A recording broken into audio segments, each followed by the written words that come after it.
लेकिन जब मैंने तिप्रा मोथा स्टार्ट किया तब मुझे लगा कि मेरा फैमिली को मैं आगे नहीं रखूंगा, मेरा फैमिली तिप्रासा है, तिप्रासा को प्रमोट करूंगा।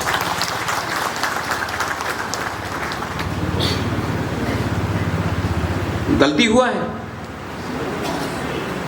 और सबसे बड़ा गलती क्या है?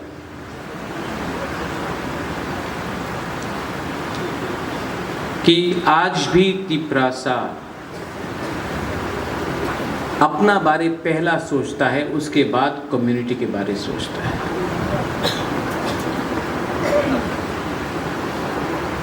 Nobody thinks about the community, they think about themselves. पहले अपने बारे, उसके बाद अपने गांव के बारे, उसके बाद अपना सरनेम के बारे। मैं देवबर्मा, मैं जमातिया, मैं कोलोई, मैं रियांग, मैं त्रिपुरा, मैं चकमा, मैं मॉग। उसके बाद जब डंडा खाता है ना आप लोग, तब आप तिप्रासा के बारे सोचते हैं। My education was in Shillong.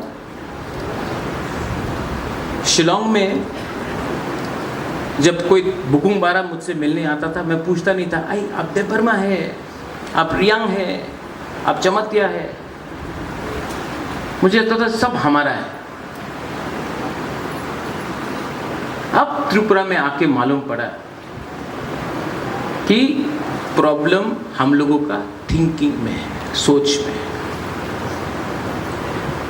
कुछ गलत बोल रहा हूं?